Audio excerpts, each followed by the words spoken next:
This is just a brief breakout of a serviette chalk talk that took place after discussing the northeast corner of Yonge and Eglinton and the development potential there. We see the RioCan in the northwest and Build Toronto in the southwest, both of which have shopping capabilities. It's important to note that the two subway stations do not align with each other, which will involve the development of appropriate concourse,ing transfer of passengers to and from these two lines. And with this comes, of course, the important issue of how this interrelates with the four corners of the intersection above and what I consider to be a transit gateway into the center above. The site itself is on the northeast corner, and as we know, to the southeast we have the CIBC office complex, and then further south of that is Minto. If we are looking at the at-grade population movement, the majority of this actually comes from the northeast, coming along Yonge and along Eglinton. The tower basics for this northeast corner consists of Roman origins as the insula, and then we have the Agri Publicus, which are the principal levels near and at grade, and in addition to this we have the LRT to the south. What was of primary concern was how to create more public realm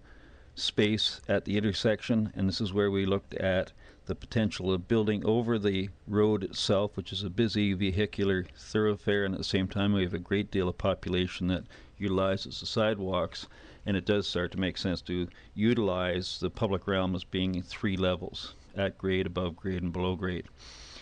Looking at how this can be parked over top, we can see that there is the intersection proper, and then we see there are the flanks to that, which would be, say, roughly in the sidewalk area. So we can see as well that there are opportunities to develop this upper terrace area or park area above, and there are various segments to it that do include the intersection, do include the shoulder conditions with the footpaths around the intersection. These in the end will be decided in a series of steps over time as decisions arise, and therefore we need to look at the game theory proposition of how do we make sure we do not preclude these things happening.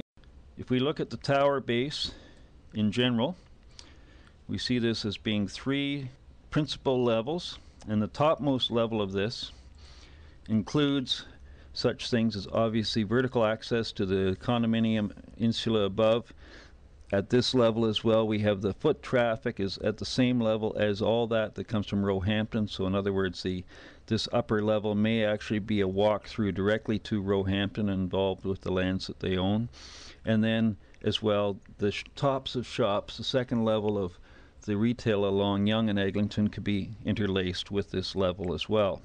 Principal level at grade, we see here the foot traffic paths of Yonge and Eglinton. We have as well a vehicular access from Eglinton into this project in order that trucks enter moving forward and then continue afterwards out to Roehampton, always in a forward motion. We have the vertical access to the towers above. The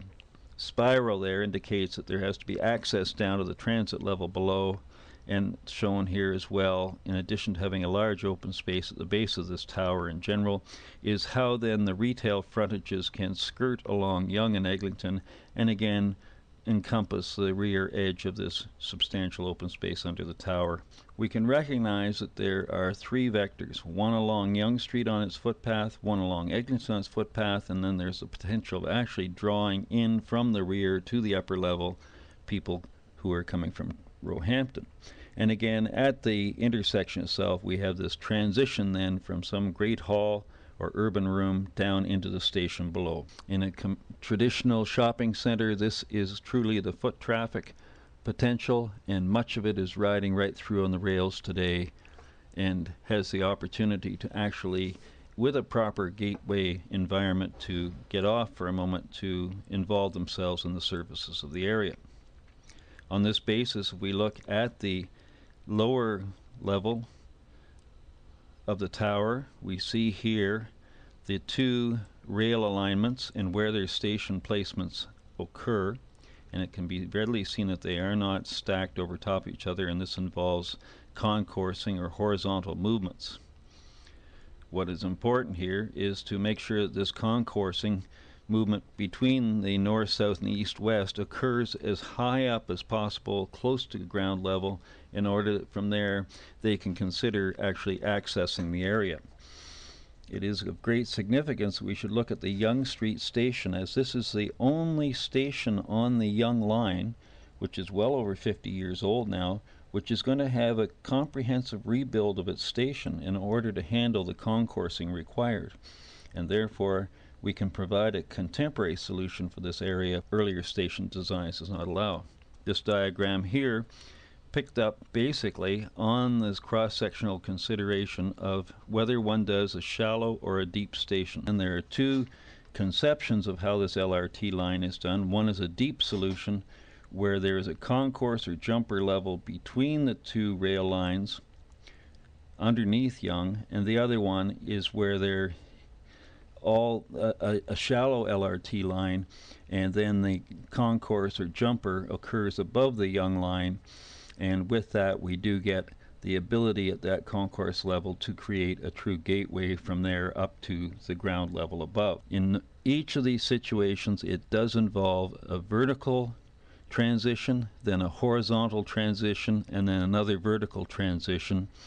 And if we build the LRT shallower, in this case 15 meters rather than 20 meters into the ground, it makes for less expensive construction, and it provides for a consolidation of the transit circulation of passengers following one comprehensive route to one comprehensive concourse, gaining access to above. This diagram here was talking about how in other cities they've used vertical stratas of retail, somewhat as we see down at Dundas Square today. In this case, I was using the model of the Strand in Sydney, which actually has 6 levels of retail. I'm suggesting here that at the main ground level of the tower, there should be some sort of a convertible open space, a courtyard that in the inclement weather can actually be enclosed, and in the summertime be totally open. Buildings on tiptoes. There is no law of gravity that says that a building cannot be open at its base, and in many instances of high intensity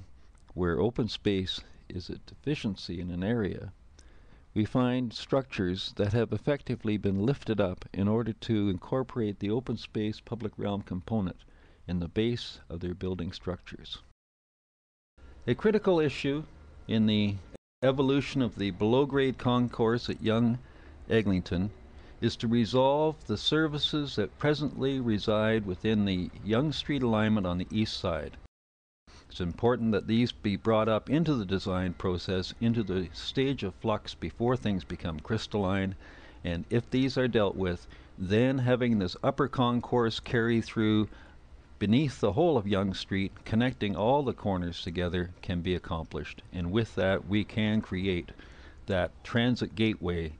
that is required to have a successful Yonge station in connection to the LRT, and in turn integrate this with the 4 corners above.